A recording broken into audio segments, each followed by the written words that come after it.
Hello, hello, welcome.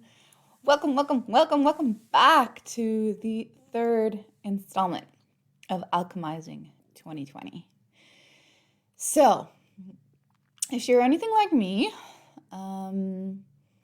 December, with its cold weather, with not really being able to go outside, with how everything's going, naturally leaves you in a bit of a review mode. If you're also like me, that reviewing might be something you've resisted or didn't want to do. Some years I want to do it. Some years I'm all about it. And some years I just have to bite the bullet and look back a little bit. Now, I just want to name a few things on the artificiality of this. It's a day on the calendar, and it's a year on the calendar changing. So if you don't really connect with this being the end of a year and the beginning of another one, I get it. And this is a process that can be done anytime. For me in 2020, May 5th was a day I felt I was sort of reborn. And so a whole new life chapter started that day. What happened is that I woke up. Oh, damn, I don't remember exactly what I was screaming in my head. I wasn't screaming out loud, but I was close to. But I woke up sort of screaming, I am no longer waiting for my life to start. My life starts now. Kind of a bit like a Sparta thing. And that was on May 5th, not any day of astrological significance. But it was the day that my life started again. So it doesn't have to be on December 31st to January 1st. You can sort of study this process, and when you feel it's time, you go through this alchemizing process. And it's an amazing opportunity. It's an amazing opportunity to look back at this calendar year and to see what has changed. Who have you become? Who were you in the beginning of this year? And who are you now? And if you're resisting it, don't worry about it. It'll come when it comes. For me, very often, I resist it in December, and then sort of second, third week of January, there's like this shift where I feel, okay, now's really like I gotta review and I gotta take charge of the next chapter. And then in the springtime for me is really, okay, hitting the ground running, new year beginning. So just some time-based things. Now, I want to talk about the fun part, okay? So we've done the difficult part of like reviewing and clearing, and even celebrating and being grateful can be a little bit difficult on some levels. It feels really good. I was really happy to do it last week. I think collectively we got to about 170, which is freaking awesome. And of course, there's more. I know there was more. I know many of you did this all by yourselves, and that's cool. So now gets to the fun point. We put the year behind us. We've learned what we needed to learn.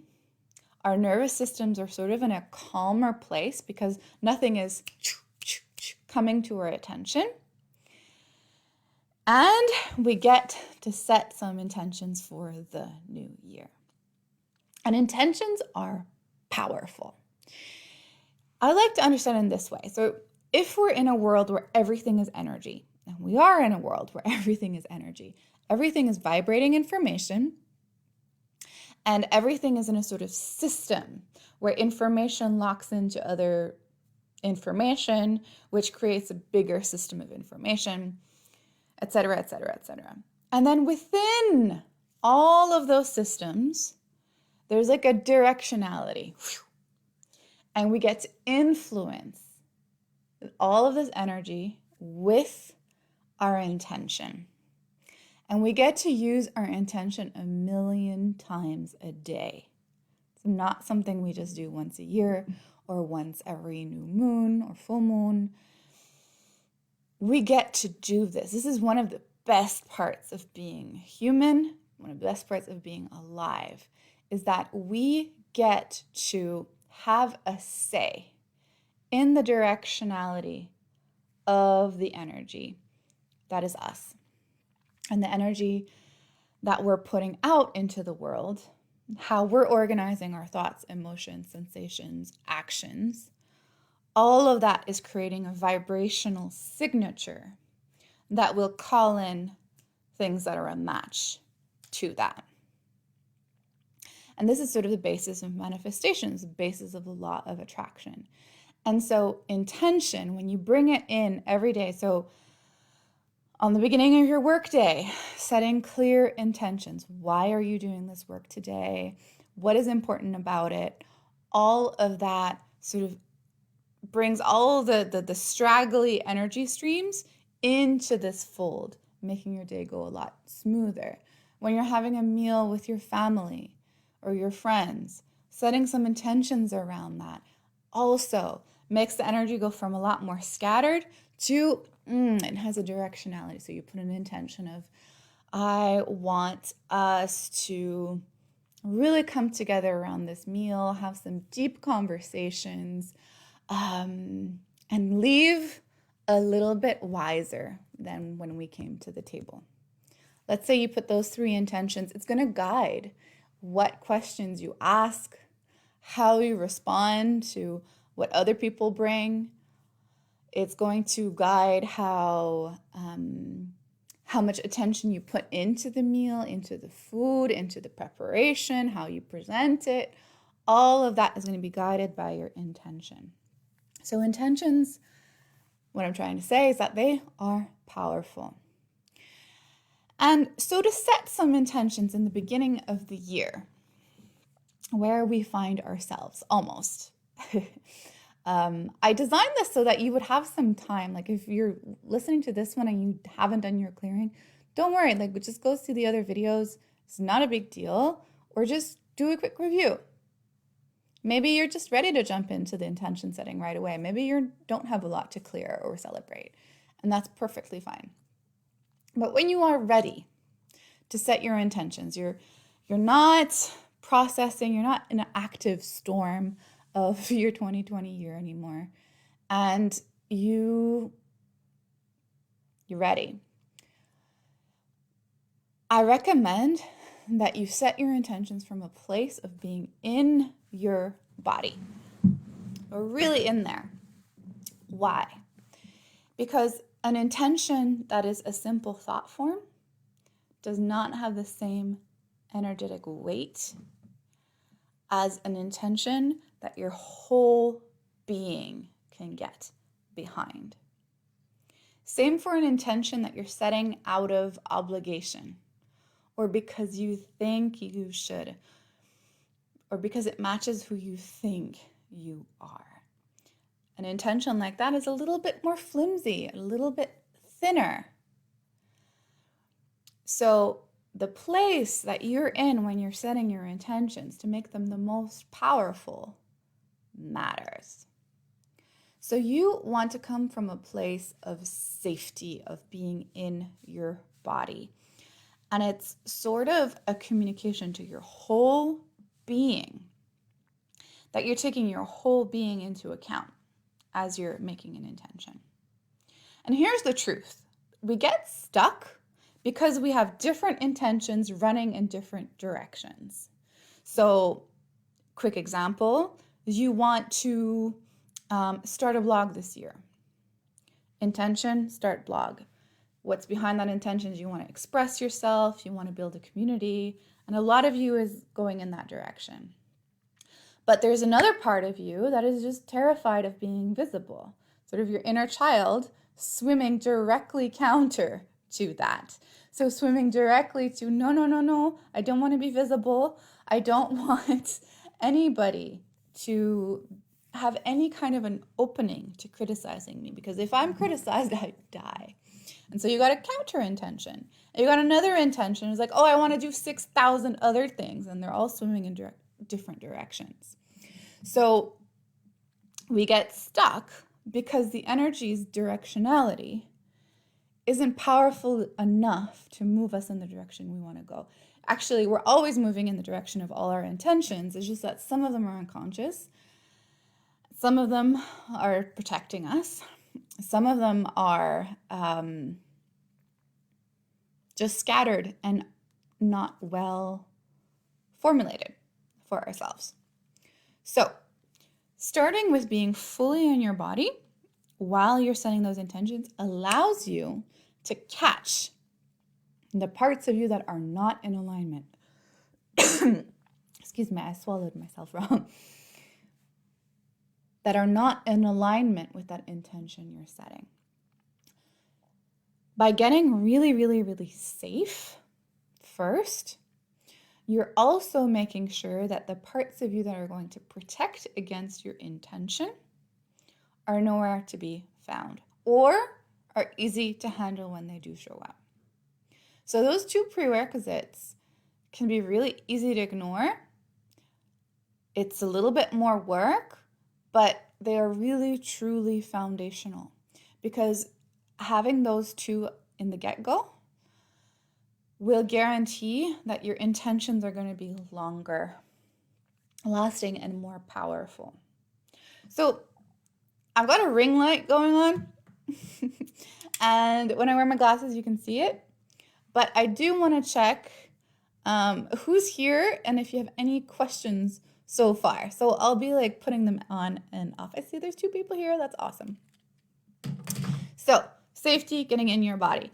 Because in your body lives all the different streams of your consciousness and your subconscious. So in your different chakras, you have different rules about life and you have different senses of safety and senses of where you want to go. So I'm going to take a little pause to make like an ad break. I just want to make a little link with the classes I'm offering this winter. The Energy Healing Toolkit is really all about giving you the tools to live in full deep alignment so that the parts of you that are swimming counter stream, so that you have the tools to look at, okay, who or what in me is stopping me from getting this blog out there? I see, it's my inner child, she's terrified. And then I equip you with the tools to work with your inner child so that she can stop swimming counterstream and your intentions can be bigger. The chakra journey is all about going systematically chakra to chakra to chakra to chakra to check what is the programming that is running there. What are the protections that are there? What programming is running inside of you that is going counter to your dreams? Because more and more as I go along on this journey of my business, I'm seeing that what really, really excites me is creative living and healing your way to the life of your dreams completely. So this lesson about intention is everything. And the classes I'm offering really are there to help you unpack this and go deeper and learn this. Reiki 2 is also all about setting intention and using Reiki to amplify that intention, to boost your co-creation with the universe.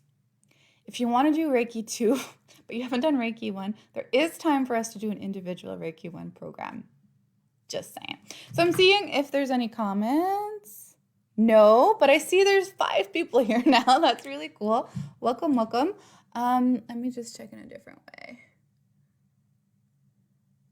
Cool. Super fine. Not a problem.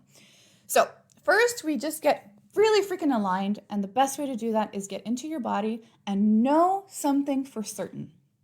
And this something that you need to know for certain is going to build to letting you take soul-informed intentions. Not intentions of like, who does everybody else want me to be?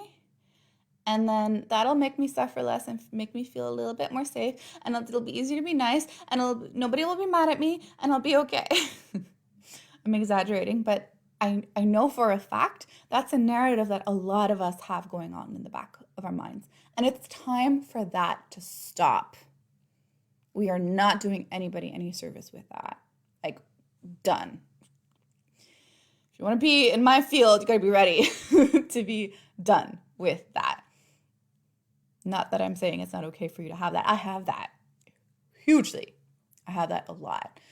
So you need to get aligned inside of yourself, in your body, and then you need to know that safety comes from you. You need to know that it's safe to want what you want. It's safe for you to go in the direction you want to go. It's safe for you to dream the dreams that you dream. It's safe for you to want to create the life that you want to create, whatever that is. Really seriously, 100 million, quadrillion %, whatever that is. If you have tiny, small, mini dreams, that is beautiful. If you have humongous, ambitious, you will never tell anybody for fear they will laugh their heads off at you. Those are the sizes of the dreams you need to dream. And that is all that there is to it, because I am coming to believe and firmly that what we dream, what we desire, what we really, when we're ourselves, right? So that the being in our bodies part is very important. But what we really, our creative spark in us is calling us to, is meant for us. I believe that we are coded for it. I believe that we get closer to our essential self as we allow ourselves to play with our desires. Now, it's not easy, because what we're going to desire, there's going to be stuff in the way. There's going to be those counter intentions I was mentioning.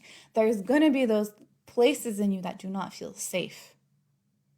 And that is glorious, and it is magical, because you get to uncover and unclear everything that is not you on the road to making your desires come true.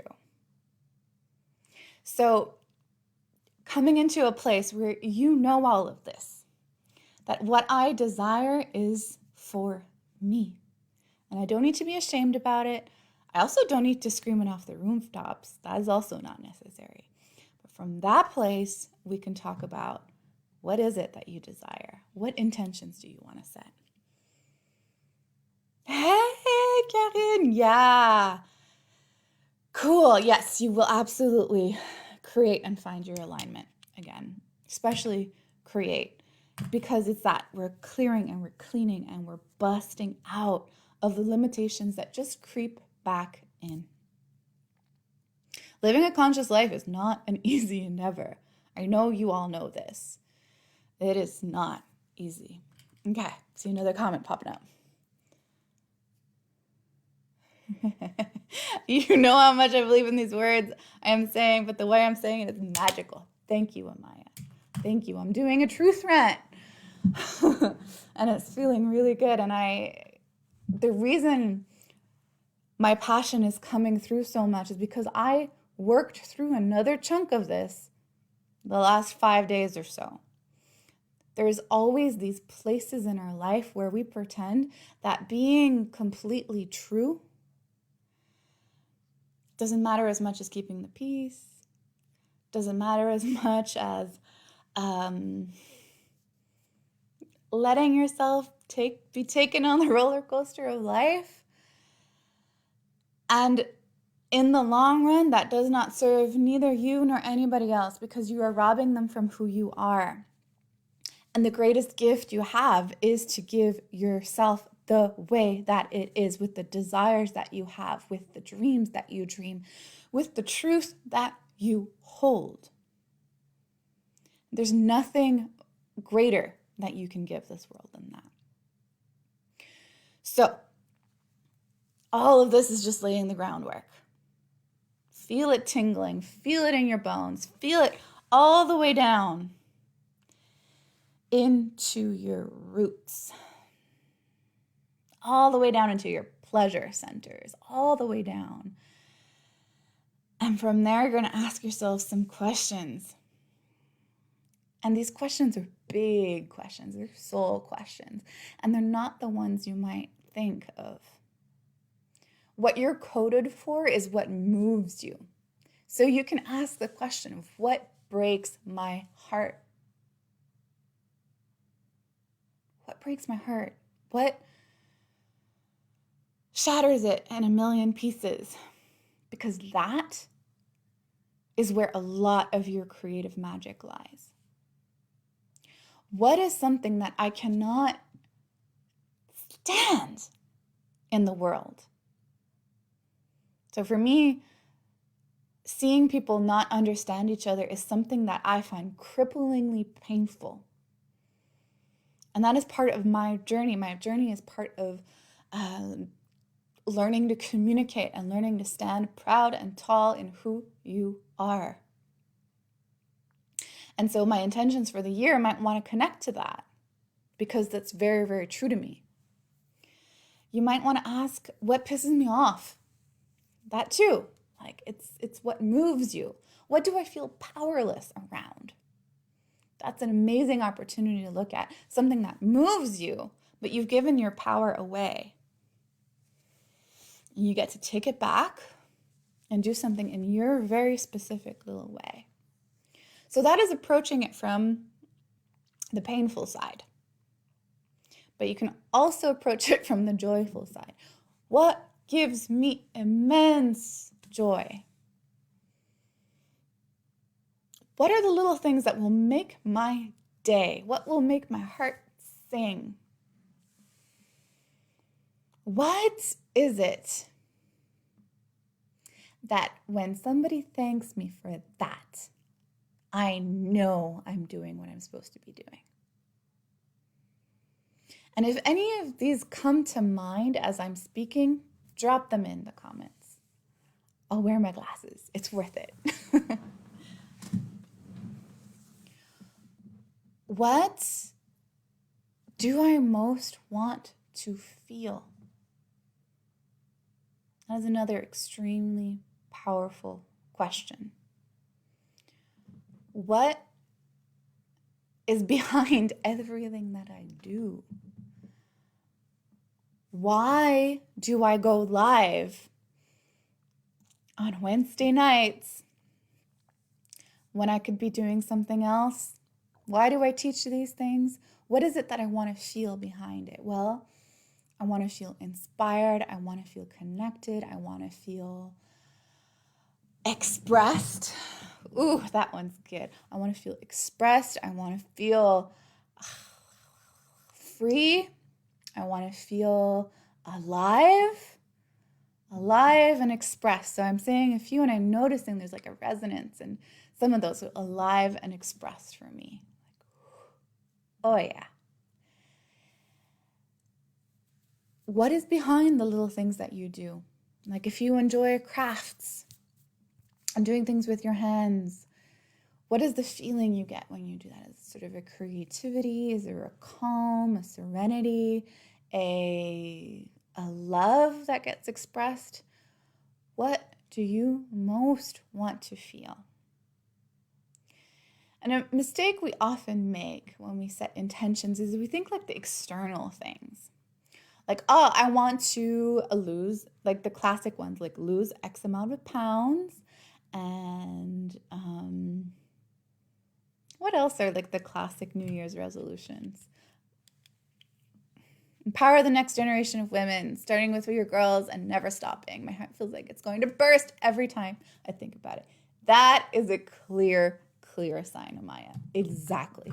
That's the kind of thing you want to look for. That's the kind of thing you want to connect your intentions for the year with. Nothing else will really do. Nothing else will really stick because this is what you're called to do. So the mistakes we often make are thinking, what do I want to look like? What do I want my life to look like? What do I want to accomplish? External things. When the external things are really just trying for us to live a certain feeling. And this work is not original to me. Danielle Laporte, if you're interested in this way of thinking, has something called core desired feelings. And look her up. This is like what her work is centered around. And I think it is brilliant. So think about that. Think about that. And then when it comes time to write your intentions, there's a few things I invite you to keep in mind. So you can write a lot of different intentions. So you kind of just like plop them all into the field, all sorts of directions, and then you can just let them take you. Beautiful to do. It's really nice to let them go, let them breathe, trust them to do the work they need to do. And your mind can't hold on to that kind of information the whole year through. So it's nice to write a lot of intention. So all the questions that I brought up, like what breaks your heart, an intention that connects to that might be, may I heal a little bit of that piece of heartbreak in the world. So if so let's say animals being mistreated breaks your heart, like it tears you to shreds, makes you cry for days. An intention might be like, let me alleviate a bit of that suffering this year. And that intention then might translate into actions like doing volunteering in some shelters, adopting a rescue, helping friends who have rescues, sharing things on Facebook. It can look like a million different ways, and you'll be connected to something that's in your soul's purpose with that intention. What gives you the greatest joy? Let's say it's playing with macrame. Let's say that gives you just enormous joy, and the feeling you get behind it is just joy and fun. And your intention can be like, let me organize my life so that I can dedicate lots and lots of time to macrame without putting any conditions on it. It doesn't have to make me money. It doesn't have to be enjoyed by anybody else. It gives me joy. So the intention is just like, let me clear some space. Like, this is awesome for me. You get to turn a lot of them in these intentions. And what I invite you to do as you turn them into intentions is state them in the positive. So it's for a very simple reason. Like, your brain doesn't understand an intention with a no or a not or a don't in it. Very silly example where I learned this. So I've played a sport called Rant my whole life. Most of you aren't going to know what this is. It's a sport that looks a lot like ice hockey. It is on ice. We have the full equipment. It's just that except of an L-shaped stick, we have a straight stick, and instead of a puck, we have a ring. And it's a sport that was invented in the 70s when girls weren't allowed to play hockey. So they invented a whole new sport, which is better than hockey. My coach, when I was like 19, 20 years old, had the bad habit of, in our timeouts where he would have time to tell us to do one play, he would tell us, do not pass in the center, do not do this, do not do this. Instantly, the whistle blows, the play starts, I would do the 3 things he said not to do. This happened all season until I really got the message clear, that my brain, in a situation of stress, in a situation of instinct, can definitely absorb commands, but it cannot flip them. So I've since learned that this is a feature of all our brains. I'm not special. So your intentions are working on your subconscious. State them in the positive. Give yourself a chance, okay? That's a first tip. A second tip is like, write as many as you want, let them go into the universe, and then pick one word that you can come back to all year long that's going to stay conscious. So you're not going to like remember randomly, oh, my word this year is this. It's more like, okay, what was my word this year? Oh, this is it. Let me make my decisions based on that. So my word this year was wise. So a lot of times I felt myself go into the hustle, and I would pull myself out and just ask again, like, what is the wisest thing? What is the most aligned thing? Really choosing this year to be built on the truth, which was last year's word. Truth, wise.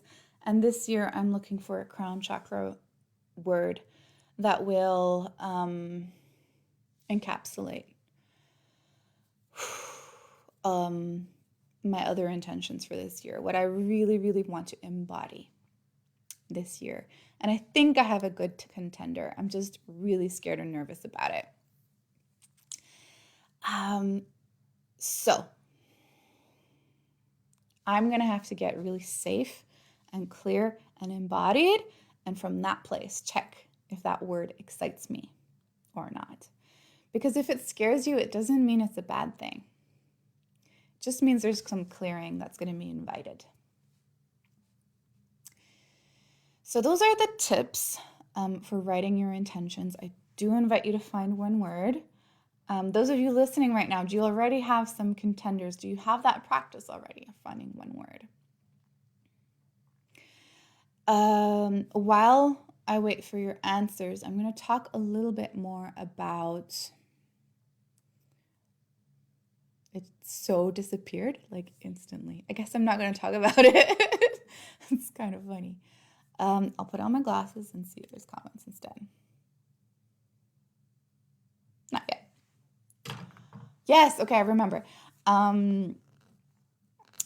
This piece about like setting intentions that aren't going to stress you out and put pressure on you. So the external goals and the external intentions can be really good to set because they're going to show you the resistance in the way. So how it works really is like you set an intention, it creates a directionality, and then it shows you all the counter intentions that exist in you just because they're going to be resistance. And then with that resistance, you're going to be able to kind of look and like heal that, bring it into the whole, respect it, adjust your intention, any of those so that the flow keeps going easier. So the more concrete your intentions are, the more stress you're going to have. The more they are not aligned with who you actually are, the more counter intentions, the more stress there's going to be. And so choosing a word for the year is a practice I really do recommend because as you write your intentions and you just like let them go, that let them be directions and just let them gently work on you, your word for the year, I recommend it to be a verb, something you can keep coming back to, something you can practice, not something you can achieve or not achieve.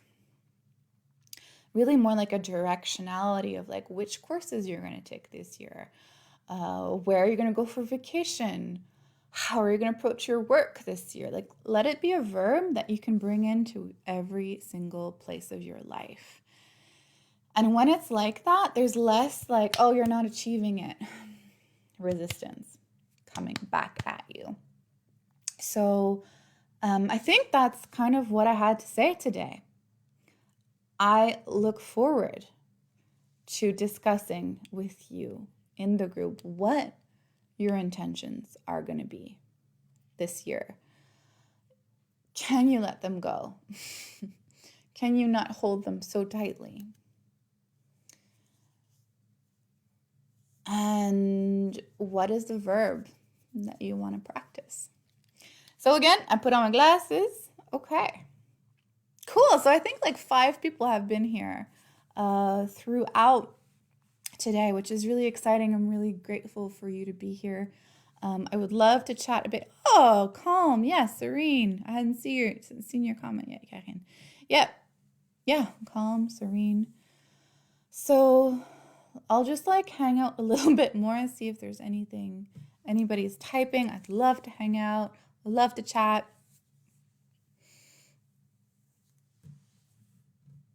And otherwise, I will see you when I see you in the group.